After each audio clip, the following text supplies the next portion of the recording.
Hi, and welcome to the U World Order Showcase podcast. Today we are talking with Mark Ehrlichs, and Mark is a healer. And I am so excited to have him on the show today to share with us what he does and how he does it. And he has a special gift for all of you who are listening today, and I hope that you will take advantage of it. So, welcome, Mark. It's so nice to have you join us. It's so nice to be here, Jill. Thank you so much for having me. So, tell us, what do you do? I know you're a healer, but I just I'm Yeah. mystified by the whole thing. Well, me too. And after 48 years of working with this stuff, I'm still mystified with it. And I let basically, I talk to the old man or old woman upstairs, which is really inside, and say, okay, boss, take over. And it pretty much takes over with most people. Uh, and the only thing that matters to me most is that people get to go through a change in their life, whether it be physiological, biological, neurological, skeletal, whatever, emotional. I work with that as well with most people. And sometimes I'll be able to perceive things where dynamics started in their life, the causal moments started in their life, the bruises started in their life that they're experiencing 5 years or 50 years later, or even 70 years later. And we all have this ability to work with these things. And that's what I teach. I have apprentice programs, I have appointments with people. There's free healing circles that I have, not only online, but when I do travel. And I'm starting to pick up again after a couple of years where people get to congregate. And generally, the healing circles that I offer, well, they used to have between 50 to 250 people, just through word of mouth. And now they're starting to build again. The online healing circles are awesome. People will sometimes feel me, my hands on them, or something changing in their body. And it's a natural phenomenon. Some people will feel heat or cold, electricity or staticky sensation. Other people will feel like an emotional catharsis if they should. The ones that do need to, the ones that don't need to. There's no right or wrong or good or bad in the mind of what I call creator, and or the godliness as I refer to it. Some people call it source, some people call it universal consciousness, some people call it the nameless one. The godliness doesn't care what you call it. It's in all ways of life, even if you're agnostic or whatever, and or existentialist or whatever. There's usually something that someone always believes in, and I go directly to the source. Some people may, as those sensations that they feel that I mentioned, uh, as I mentioned, some do and some don't. It doesn't matter, as I mentioned. And some people will find themselves healing most immediately, and most people they'll notice a change just right away. Other people, as soon as they say walk out the door or turn off the computer, they may sense something happen or beginning to happen in their life, or they may notice it. Who knows? 2 weeks or 2 months later, thinking to themselves, "Oh my God, when did this leave me?" If that should be the case, uh, you know, everyone has the possibility, the potential to have their life change. And as long as we're not in control of the change, because if we are, then we're playing God, and it's just not going to work or it won't last. And I've worked with and taught, I don't know, approximately 25 to 35,000 people over the years. And this is my life, and doing it for 48 years, and totally enjoy it. It's so fascinating. I worked with Lynn McTaggart's intentions group that eight intentions, eight or something like that. Cool. I don't know if you've ever heard of her, but No, so sorry. the intentions part of it is kind of struck me as what some of what you're talking about in terms of healing, spontaneous healing. I've experienced it personally with Cool. I had I had my thumb, the bone of my thumb. I was building a camper out of wood and I hit my thumb with the pneumatic nail and it went Ooh, in and hit my bone in my thumb. And it hurt so bad, let me tell I you. That bet. night was the intention meeting group night. And they held an intention for it to heal, and I it was in so much pain before the intention, and after 20 minutes it was totally gone. I could bend my thumb again. It was like I never had hurt it at all. That's So when you lovely. Yeah. talk about these kinds of things, it's like I know firsthand that it does work.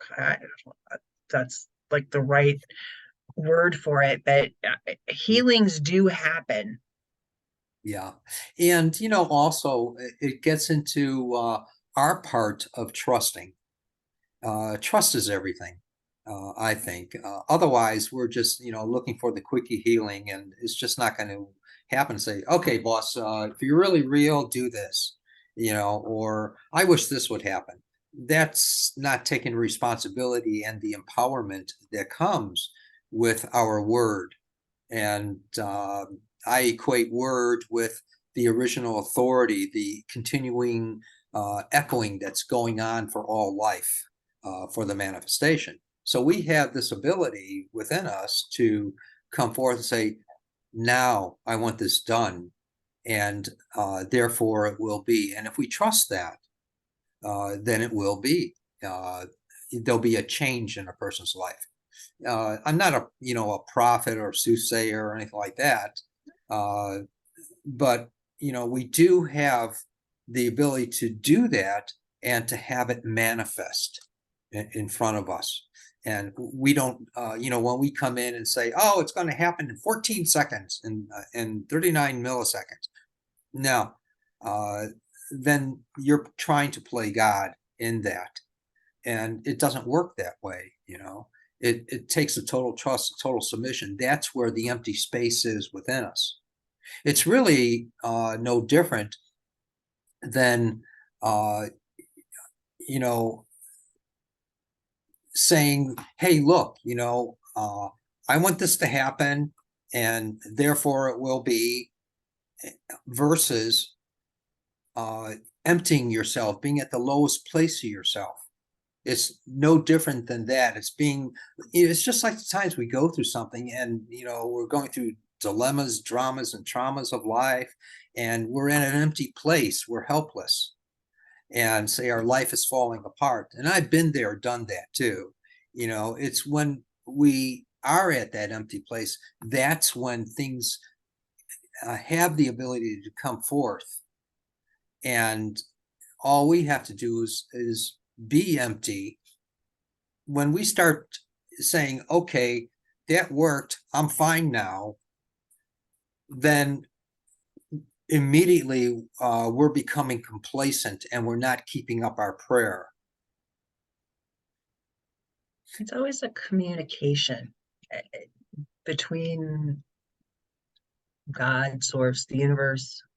I believe it's the energy that is in all of us that just moves around in the form of a vibration and sustains us all in this format that we show up in, though we are not real.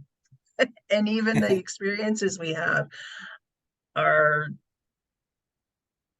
they're sort of real but not. It's to elicit uh, an action or a reaction or an experience. I think Yes, experience is probably the better word. yes, yeah. And we live here on Earth on this little tiny, tiny orb in the middle of space. And so here we are, and what we're here for a purpose, and that I really believe the whole rhyme and reason, uh, and being no fate and no destiny except for one, and that's just to get to know ourselves. And that's the whole purpose of it. And it's almost like a Groundhog Day in some respect. We're experiencing all these things and we re-experience them in our lives. Someone says something to us when we're 5 years old, and or gives us a knuckle sandwich on the arm, and it's like a bruise in our life, and it's 5 years, 50 years later that we start experiencing arm problems or shoulder problems. And so these things have influence on us. Here we are living here on this tiny little orb to get to know ourselves, so-called reincarnation for those that are advocate to it. Mhm. Uh, why else would there be except to know ourselves? Why come back 5,000 or 50,000 or 500,000 times unless it was to get to know ourselves eventually? I think it's more than just getting to know ourselves, it's getting to know source, because we are Exactly. source. We are just pieces of it. And Precisely. and it gets to experience things Yes. that it can't know because it knows everything. But Yes. by incorporating into these different beings, which are all connected, it can experience surprise or pain or challenges that and get to experience the going through the process of it. Yes. Yes. And here we are, when I'm referring to getting to know ourselves, that's our true self inside, which is like the seed within us that is in the mind of the great creator, Mhm. or whatever we refer to it as. And uh, we have an opportunity to delve into that as we become quiet. When we're not quiet, we're busy with ourselves, just subverting, everything, derailing it. And then as we become quiet, then we get to start to experience a sense of it within us. It's always guiding, always talking, always sharing with us. And all we have to do is listen. And that's getting to know our truer self, as you're referring to. And I think that's great. Otherwise, what we're doing is we're getting lost in our thinking.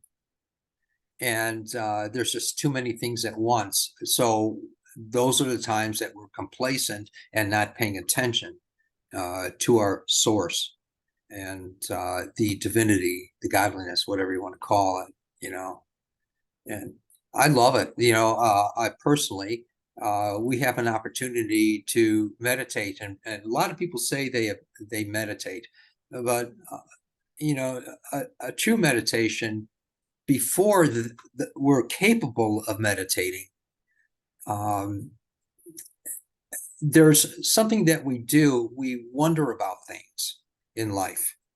And I think that wondering about things in life is no different than we wonder about something and all of a sudden we're doing the dishes or we're taking a shower, and then all of a sudden a aha moment comes to us. It's something that we didn't know about, or something that is elaborated on to us, that of what we didn't understand or know about.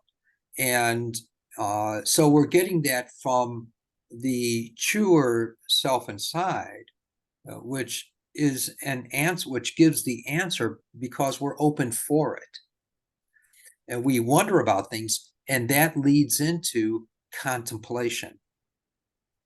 And contemplation is the actual activity of meditation. So as we purposefully train ourselves, learn how to wonder about things, then that goes into the contemplation automatically. And that enables us sometime down the road to be able to find meditation a little bit easier in life. Many, many people talk about meditation, but very few actually do it. And an ideal comes to them, though, and it'll happen within moments or the next day while you're, as I said, doing dishes or in the shower. All of a sudden, as we're focusing on something, that's when uh, the mind is capable of perceiving from the intuition, which is the inner teaching, if that makes That's sense. fascinating. It does totally make sense to me. I'm over here like there's so many ways I would have. No, I know. I'm fascinated too by it all. So, it the mind is amazing, and it it works it works to make things true in our lives. And if we're curious, curiosity is just like the opening of the door to the yes, possible. And I was just like, yeah. yes, yeah. And that's always the beginning. And no matter how deep we are into whatever venue we're in, that's just the beginning always. And we start to learn communication. With I think the fastest, quickest way to communicate is through thought, which emanates forth from us. Even when we're having a dream, you won't hear the words coming out of someone's mouth in the dream. There's an emanation. It's almost like a bubble that pops upon us, and we get it from all directions. And there's an awareness that happens, but we wouldn't be able to do it unless we're in that particular world for that moment. And it's available to us, it's open to us, and we're in sync with it because it's almost like being thrown into that world to be available to us. So it's the same thing in working with the healing. When I say touch someone or put my hands on someone, or when I think about someone, something's happening. I know that. I've learned to trust that, as we began the conversation with. And that I'm able to communicate with that person's body in the consciousness of the distress. And then, and this is what I teach as well, we're able to manipulate the energies and tell it to go take a hike and get out of Dodge. And we can transform it in bringing other energies in of health and wellness and feeling better in the life. It's even with, say, someone has a injured shoulder. It's say if I put my hands on someone that has that injury, I'm talking to that consciousness to say, take a hike, boss, or whatever you are. And I watch it as it leaves in almost like a vapor. And then it's putting something else in there of that health. And most readily, or whatever the person's needs are, it will transform. It's not always the instantaneous healing that's necessary. Sometimes a person has to have it develop within them. Maybe that's what's necessary. I've even worked with people there was this one story. This woman called me up and said, "Hey, look, my son's in hospitals. He found unconscious. He was an alcoholic, drug addict, and everything else. And he's still unconscious. Doctor's taking him up to give him a liver transplant. He's 40 years old." And so I said, "Okay, I will gladly do prayer work with this fellow." And it's not really work; it's just focus. And talking to the old man or woman upstairs, saying, "Take over, boss." And so, but as I was working with him, all of a sudden I had a vision of this little tiny fellow with a green cap and clad in green, and he had a pickaxe and a chisel, and he was hammering away at his liver. And I burst out laughing, actually, and I continued it a little bit. The whole thing lasted for maybe about 15, 30 seconds. I don't know. And then it ended. And the woman called me up that night and saying, "Hey, look, the doctor was taking him up for surgery. And he got the latest test results of his liver. And he said he had the liver of a 20-year-old. He didn't understand that." Or, stuff like that. But it's learning to focus. And that's the way we get to wonder about things. That's the way we get to contemplate about things and be shown things. And we all have availability to it. It's just allowing ourselves to, whatever your intent is. And we Can I ask have you a that. question in there? I'm sorry? Can I ask you a question in there? Sure, of course. You're talking about the vapor that came off on the shoulder and the Yes. little elfish being in the Yeah, liver. Do you think that these injuries have consciousness, or it are has entities? consciousness. Good question. That's an excellent question. Um, it does have consciousness, but it has a simple consciousness. The only thing it knows is itself. It Okay. doesn't know anything else. It's almost like the mind of fear. And it doesn't know anything else. It's really like a child that is constantly bugging us to get our attention. And but it doesn't have to retain. It doesn't have to stay there. It can go take a hike. As far as I'm Hmm. concerned, and that's the power of life and death over creation. So when we know that, and that's what we're learning to develop within ourselves for the manifestation of life. And but it's replacing a destructive quality for a constructive quality with a constructive quality. And that's what we're learning to do. And when we're working with healing, I teach these things, classes on them, apprentice training, which I have one coming up in Phoenix on the 1st anyway, or the 2nd and 3rd. And but we have these things available to us as we take on our knowing, our authority, the original word as we started off with. And that's the So, authority of things. let me ask you one more question. Of This is course. really fascinating to me. So, as a human being, we have a consciousness that is like the overarching consciousness. I Yes. personally think that we might actually have several at any given time. You talk about split personalities and stuff like that. I think we all have I that. have many. I, I think we all do How because can of different we, things that have yeah, happened. But how can we shove off a schizophrenic when we all have personalities within us of different activities of life,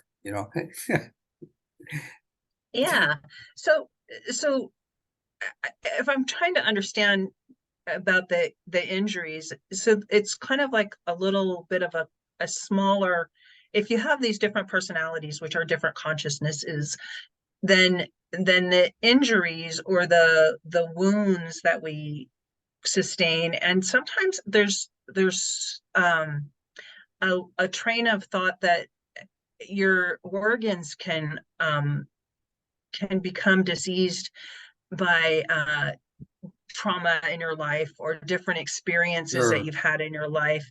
um that's where the body code comes in, and it Yeah, can. developed through emotional, mental, physical, dilemma, dramas, and traumas of life. But what happens is oftentimes when we witness something, we read something, we hear about something, we experience something, what happens is that if it's not objectively observed at that moment, then it turns into a memory within us. It turns into a bruise within us. And that's what we're dealing with later in life, 5 years or 50 years later, that memory, that bruise. And that's what crops up again. But it's all that distress is really just uh, being in the memory. Uh, it's in that sense, it doesn't belong there because we weren't born to be destroyed within unless we inherited something that we're here to work with in life or to be made at ease with. Even if we have a disease, we can have diseases, and I've seen this with cancers, I've seen this with other diseases as well, that we're born into. It was inherent, uh, through the lineage, and we're here to experience that to become at peace, and then we don't have to experience it again later. And I've seen people with these diseases that still had the disease that, say, if I worked with them, but it no longer bothered them in their life, physically, emotionally, mentally, or Mhm. anything else. And I've seen people that were sent Fascinating. home with to die with cancer. They were supposed to die within weeks or days or months, and they lived a fulfilling life where they had full of energy, joy, peace, everything. It came upon them from within them, though, and Yeah. people call it great miracles, but we're the miracle. There's nothing externalized that isn't internalized. Yeah. So fascinating. For me too. Me too. So, do you want to tell the audience what you have in store for them? Yeah. Oh, matter of fact, I have if anyone's interested in a 20-minute appointment with me, um, I would only uh, be charging them $55. And they can go to my website to contact me or call me directly. My website is www, of course, Mark, M-A-R-K, Ehrlichs, EARLIX.com. And a lot of information on the website. And it's actually being redone right now over the next day or two. So it might be bad timing. Or, and again, that's markehrlix.com, EARLIX. And the uh, uh, contact number for me is 888-380-6388. And you can call me directly. If I don't answer, that means I'm with someone, working with someone, or uh, busy doing Sleeping. something and whatever. I'm constantly working. Um, but I take calls up to 10 at night my time. I'm in Boulder, Colorado, and that's mountain time. And if you leave a message, I'll contact you within 24, 48 hours, depending upon my schedule. That's And perfect. yeah, I love working with people. I got classes online. Uh, they're just phenomenal. And I'm on Facebook. I'm on the other medias as well. And I sometimes make comments on Facebook. Uh, uh, Whatever. I give a free healing circle online, classes online, and I have a healing clinic online. And I do travel a lot, various peoples and churches and stuff like that, or private organizations or individuals. They sponsor me to go to their areas. And that's what I do in my life. That's everything. I'm writing, and I even have some books out and some audio tapes by Nightingale Conant. And then I got a new publisher who's also putting my book out worldwide in November and doing an audio book on that as well, the new revised edition. And I don't know what else. And what's the name of the book? uh, Awaken the Healer Within.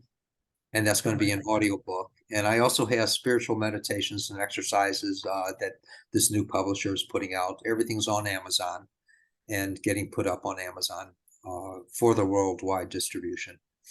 We will Uh, be sure and put those links in the show notes so people can find you. So, please, what's please. the one thing you'd like to leave the audience with today? That there's a real, this just came to me while we were chatting a little bit. There's a real simple exercise. If you can imagine with your eyes closed, see, even when you're at a real uh, restful place, if you can imagine someone that isn't feeling well, imagine them being a stick figure and imagine yourself. Say if there's something wrong with them, they have an injury in their body or they have a distress in their life, a disease or whatever. If you can imagine the stick figure and imagine your hands, that means to image in action. That's what imagination is, to image in action. It's not pretend, it's not fantasy.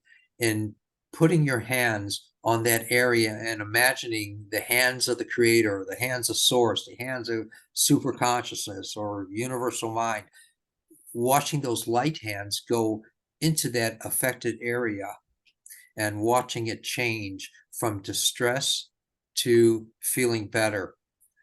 And as soon as you have that picture, and you could try this 1,000 times to get to that place where you see it, then let it go, get out of Dodge.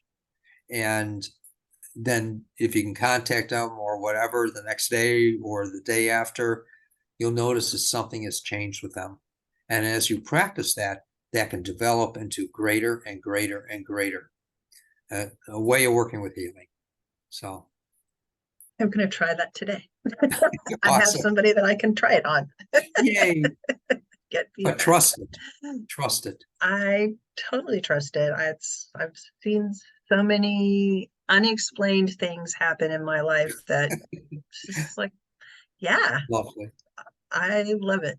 Thank you so much for joining me today, Mark. This has been a fascinating conversation. I really I love appreciate it. you. It was fun. Thank you so much.